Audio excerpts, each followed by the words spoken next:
a função do... O que o cérebro tá tentando fazer ali, né? Eu entendi que ele tem ali um sistema que tá disfuncional, né?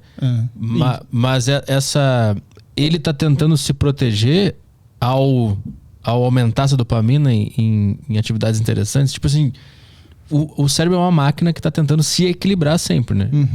E eu acho que qualquer disfunção é ele mesmo tentando se equilibrar de uma maneira errada.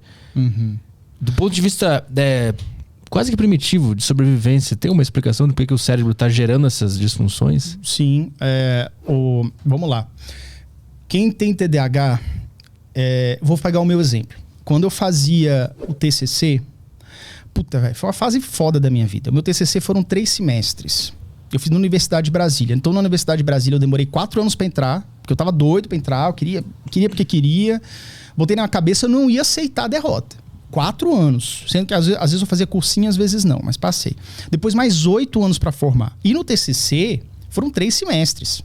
No último, eu passei porque eu troquei de coordenador, porque o meu primeiro coordenador não aceitou mais me coordenar e tudo, enfim, aí consegui trocar.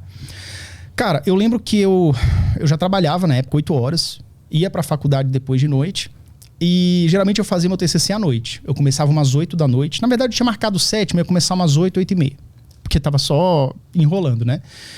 E, cara, eu começava a fazer mesmo, começava a escrever lá pra meia-noite. Então, assim, eu entrava num texto, num PDF, numa pesquisa que eu tava fazendo ali na internet, lia, fazia ali as minhas anotações e começava a teclar ali no Word, ali no meu TCC. Cara, eu ficava assim 6, 7 horas fazendo o TCC sem parar, até de madrugada, até a exaustão, e eu fazia um parágrafo, meia página. Então foi praticamente isso meu trabalho. Parava, enrolava, trocava de música, levantava várias vezes, pegava água várias vezes, ia no mercadinho 24 horas pegar um sanduíche, lá, porra, um sanduíche de salame, hein? Pô, isso me dá um pique. Aí tu ia lá no sanduíche de salame e não adiantava porra nenhuma, você só perdia tempo. Então você ficava lutando com isso daí, entendeu? Mas a sua pergunta foi outra. Mas quando o cérebro faz isso e fica trocando essas atividades, fica buscando esses alívios, ele tá tentando ficar feliz, é isso? Não. É o seguinte, é gasto energético. Então, por que eu falei esse exemplo do vestibular? É porque é o seguinte, para você fazer uma atividade sacal, a pessoa tem um determinado gasto energético. Você tem que parar, o seu cérebro ele consome muita caloria. Então você tem que parar, abrir o livro, pensar, não, beleza, mas esse aqui eu posso usar? Não, mas esse aqui não tem nada a ver com o tema e tal.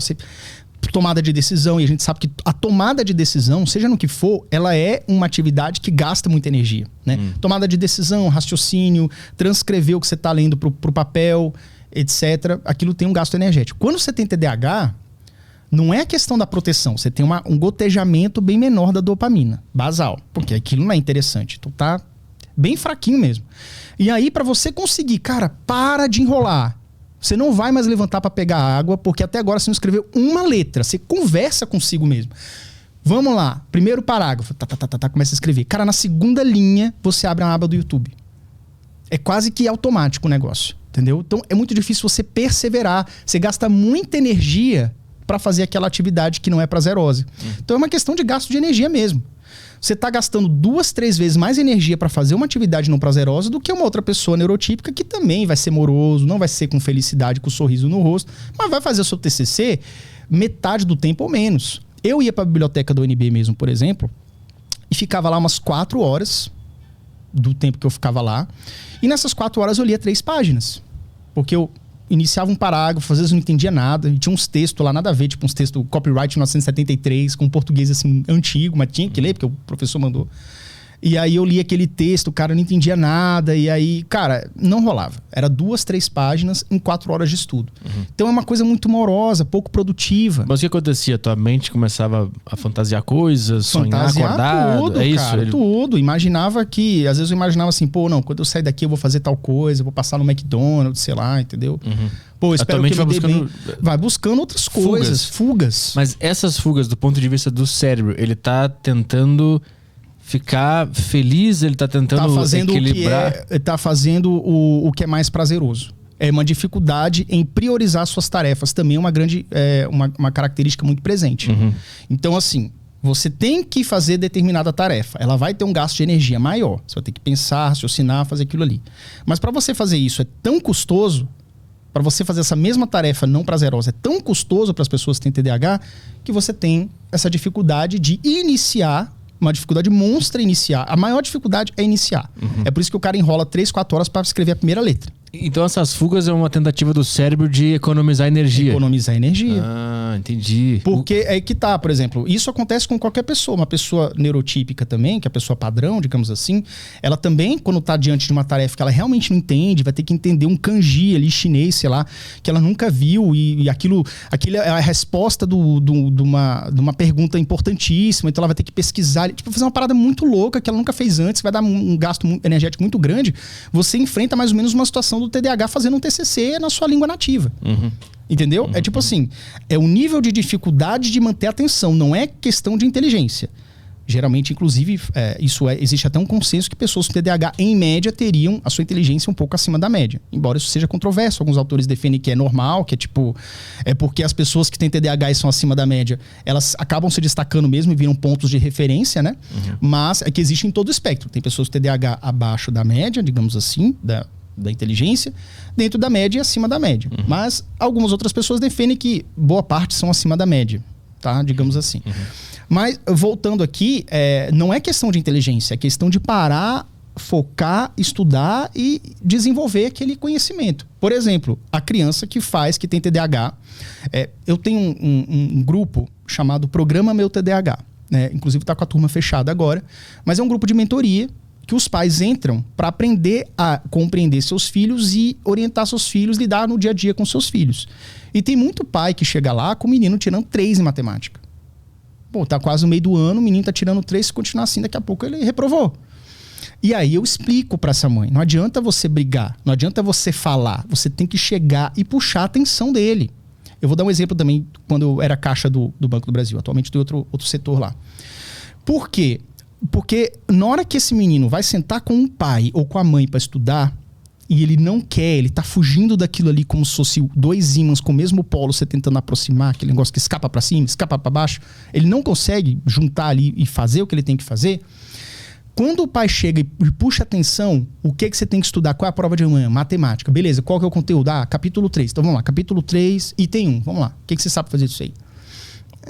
Não sabe, né? Então vamos lá. Vamos fazer junto? Aí você pega um papel A4 e vai fazendo.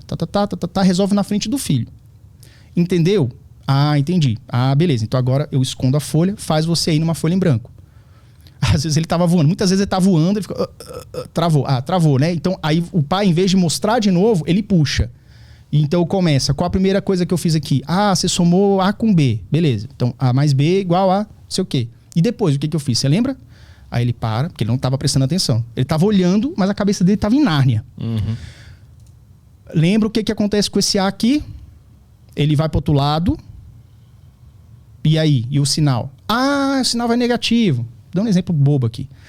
Tá, aí você vai puxando da memória. Você não ensina 2 vezes para ele, mostrando 2 vezes, porque ele vai viajar 2 vezes. Você tem que fazer ele puxar da memória. Tem que estimular a atenção dele. Aí ele mergulhar naquilo ali. É como se fosse assim... um mar, um oceano. E aí você tem um barquinho aqui. Esse barquinho tá o seu menino. O conhecimento tá no fundo do oceano. É um barquinho que não flutua, não cai de jeito nenhum. Você anda ali, você não consegue. Aquele barco tem que virar um submarino. Então você tem que criar a estrutura daquele barquinho para que ele vire um submarino e consiga mergulhar. Porque tem essa barreira da água, da superfície da água, vamos dizer assim.